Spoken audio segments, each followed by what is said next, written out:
you know who you are when you're tested and you prove yourself. So actions speak louder than words. If I were to leave at a time when it is most necessary, then I wouldn't be who I am, or I would be far weaker than I thought I was. You know, it's, I think, one of the guardians.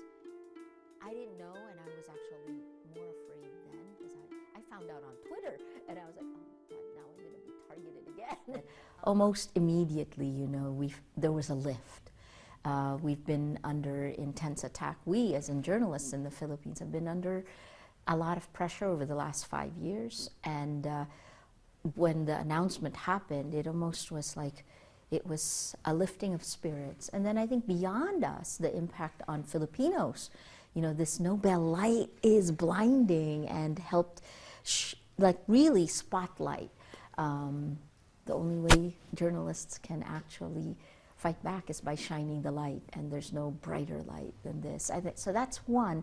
But then the other part is almost immediately, I'm a journalist and I run a news organization, but then on top of that, right, the Nobel has a lot of demands, and you can never, you know, it's an incredible thing, but it almost like, I used to say when I was running Rappler, I'm under 2 oceans of water trying to swim up, and now there's another 2 oceans of water, but a very good one, because I think the last part is that it's for all journalists around the world, right? It's been an incredibly difficult, I mean, we've seen the decline in terms of the quality of journalism and the quality of the safety of journalists, and then the quality of democracies. Over the last decade, the World Press Freedom Index shows it. So now it's a recognition of how difficult it is for journalists to do their jobs, and at the same time, hopefully a rallying cry that, that we need to take action today to make it better. Reward the bad today. So what does that mean if you're a leader? Those are the things that I've focused on. Oh my God, no, never, never. And you know, I actually always joke that up until today, you know, from the time that I was told until today, you know that painting, The Scream? You know, it almost feels like I'm still, and today is going to be that kind of day. You know, it's a packed day. You know, we're living through experiences that is beyond imagination in a good way.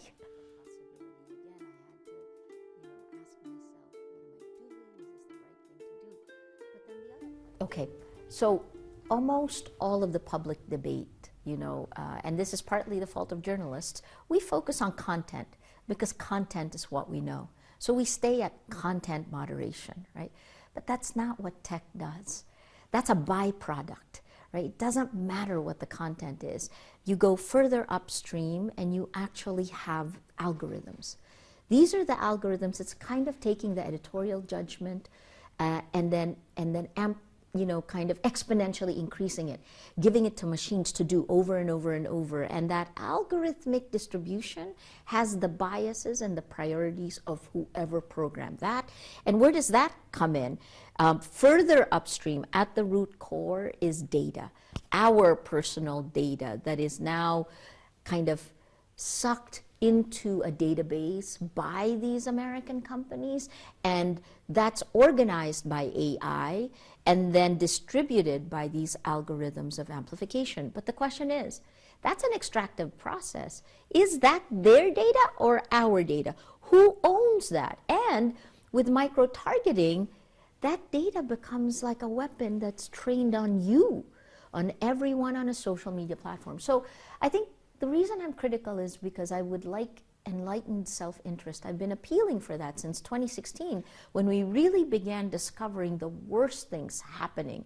And we are all being insidiously manipulated, and that must stop. And that's part of the reason I remain critical, because the companies make a lot of money at it at the cost of society.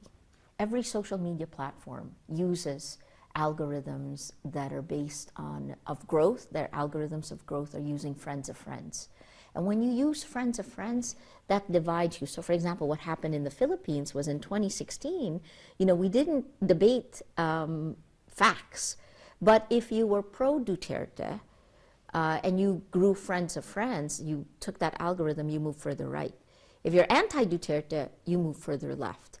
That's 2017, 2018, 2019, and so on, right? That's the vision, the echo chambers. And then you have algorithms of recommendation that radicalize. So you divide and you radicalize.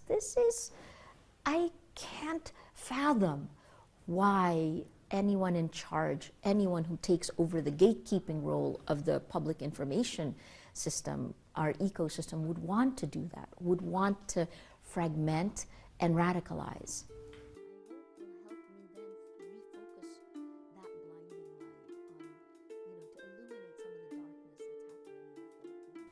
My family, many people have asked, my family and friends, of course, right? But no, it was never really an option for me because I was one of the founders of this company, of Rappler. We're turning 10 years old in January.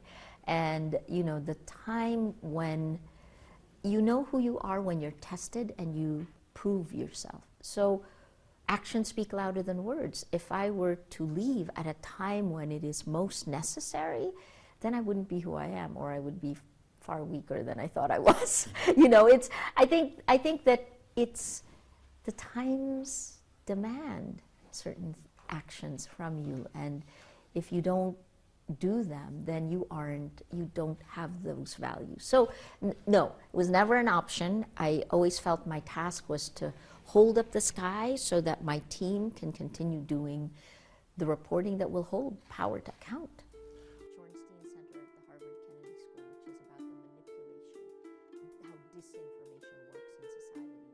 I think I'm pragmatic. I know that the danger exists. I try to plan for that. I try to mitigate the risks. But, you know, I always say I embrace my fear, because if you do that, then you think of your worst case scenario and you plan for it, then you can let go, because if it doesn't get to the worst case scenario, everything is possible and you just keep going, right? But other than that, I've grown a tremendous amount in the last 5 years, both as a reporter, as a leader, as a Filipino.